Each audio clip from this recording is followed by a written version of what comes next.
Has enough time passed in this country that we can openly and honestly talk about the great things Osama bin Laden did for us? And don't act like he didn't do anything good. How about the fact that we immediately know September is 9? That's not nothing. That's not nothing. Do you remember what we used to do? January, February, March, April, May, June, July. 9. Honey, it's 9. I use it for August. 9/11 minus 1. 8. How about the fact that every time you take your wife or your girlfriend to the airport, you no longer have to walk her all the way to the gate? Yeah. Maybe next time you do a drop-off, you give them a quick, "Thanks, Osama." Hope you're enjoying that good, young, tight stuff they hand out up there. Are we okay with mocking his beliefs? Do you remember? Some guys wouldn't even leave after they boarded. They would just stand at a window waving at a machine backing up because they were so happy to finally be alone. Now what do you get to do thanks to Osama? Barely slow down and kick them to the curb. Yeah, I don't know about you, but I say that's worth a tower. Not two, not two, not two. Whoa, that was close.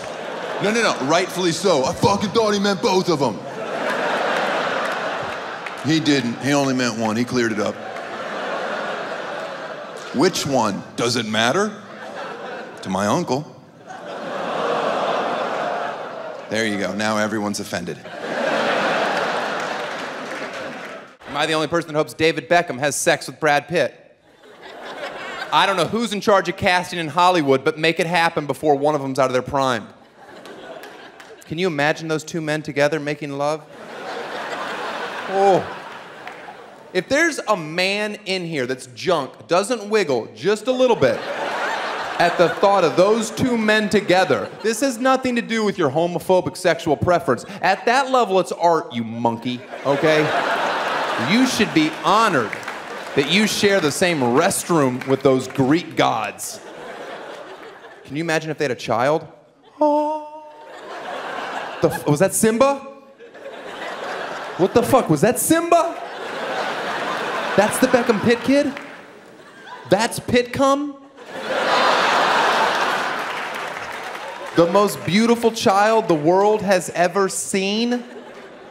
Picture baby Jesus with better abs. That's a good-looking baby. If they had a baby Abercrombie store, they'd hire him to work the front door. Right? Just stand there, shirtless, propped up. He can't stand yet. Just leaning against the wall. Big poster of himself. Just standing in little tight Pampers. And you'd walk in, and you'd be like, I don't want to say this, but I want to fuck that baby. Oh, man, do I want to fuck that baby. If I had 3 wishes, 2 of them be to fuck that baby, and 1 would be for more wishes. Well, you can't do that. Then I want to fuck the baby a 3rd time. I would like to use all 3 wishes banging that baby. Go ahead, dumb people. Be offended by a joke that doesn't have a plausible premise. Well, I'd love to read your email. I felt you went over the line a bit when you theoretically wanted to fornicate with a mythical child.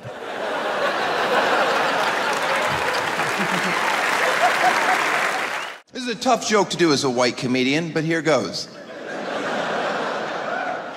Because where this country is now, from where we came from, is pretty remarkable. There's nothing more shameful in our country's past than slavery. Okay, that's horrible. But I've grown up in a generation where I've idolized black people my entire life. They are better at everything. So the fact that we pulled off slavery, I've already said it's awful. That's off the table. I'm just saying it's kind of neat. I mean, at any point, they could have been like, you know we can just run away, right? And you will never catch us. And if you do, we will beat the living shit out of you. All right, that's about how well that joke should go over. There's a fine line between appreciating the sarcasm and, ooh, this feels like a rally. And you did well. That's a joke I do not do everywhere. That's a joke. If the audience gets a little too excited, I shut it down. You start hearing a couple yee-haws, trouble's a brewing. God made Adam and Eve, not Adam and Steve. Do you want to know the answer between religion and gays? I'll tell you. Look in the Bible. Look at Adam and Eve in the Garden of Eden. We all know who sinned first. Come on, ladies. Do you have to eat everything? No, I know you were hungry and there was a snake talking to you. Stick to that story. We bought it this long. It's kind of cute, too.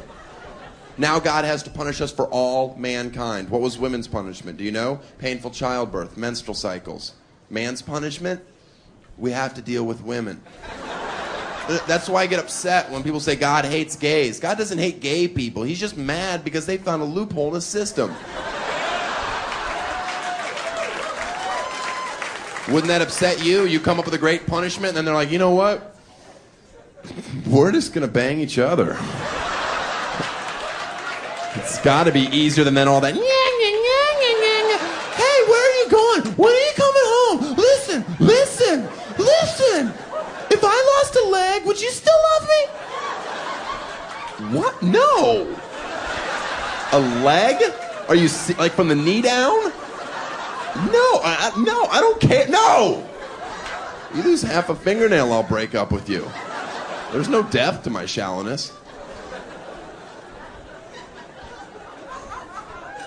I used to date a girl with a boob job, breast enlargement, right? Makes me a hypocrite. Yeah, but she was an A-cup, and that's gross. Get it fixed, girls. Gave a commencement speech recently at a high school, and that didn't go well at all. A bunch of high school kids, parents that are proud of them, and I'm belittling the entire thing. And the administration got really upset with me. They're like, we didn't know you weren't going to take it seriously. To which I replied, really? You thought this was where I was going to get serious? High school? How did you do it? No. I refused to give that generic speech. As I look out here, I see future lawyers and doctors. I gave the real speech. There's felons here.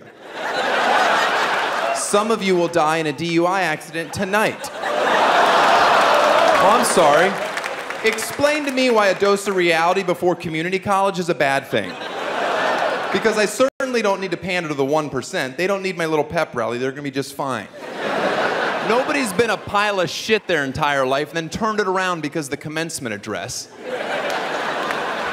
Excuse me? No, it just clicked. So you're saying I can be anything? Oh yeah, that sounds way better than what I was gonna do. I like this guy. Don't you love it when people in school are like, I'm a bad test taker? You mean you're stupid? Oh, you struggle with that part where we find out what you know? Oh. No, I can totally relate. See, because I'm a brilliant painter, minus my god-awful brushstrokes. Oh, how the masterpiece is crystal up here, but once paint hits canvas, I develop Parkinson's. I apologize if there's a Parkinson's painter here this evening. I assume your best work is in the AM. Probably gets a bit abstract by noon.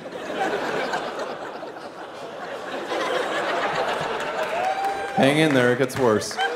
Money doesn't buy happiness. Isn't that what people say? Money doesn't buy happiness? I don't know if that's true or not. I don't have any money. I'll tell you what I have learned. Poverty doesn't buy happiness. That I'm positive of. And now there's so many game shows too, giving away millions of dollars. Like, that's not fun for me. In the darkness of the night, a flicker starts to glow. A beacon in the shadows, a light that starts to flow. Illuminating pathways where once there was despair. In the depths of obscurity, hope begins to flare. Like a flame in the wind, I ignite from within. Casting rays of brilliance, banishing the din. With each step I take, I brighten up the way. In the realm of shadows, I become the day. I'm the light in the darkness, the spark in the night. Guiding lost souls towards the morning light. Through the tunnels of uncertainty, I'll be the guide. For I am the bearer of hope, in me dreams reside. In the labyrinth of life, where shadows dance and play. I'm the ray of sunshine, turning night into day. With every glimmer I cast, I unveil the unseen. In the tapestry of existence, I'm the golden sheen. From the darkest corners to the highest peak, I'm the radiant glow that even shadows seek. With every flicker, every beam I emit, I dispel the darkness, I never submit.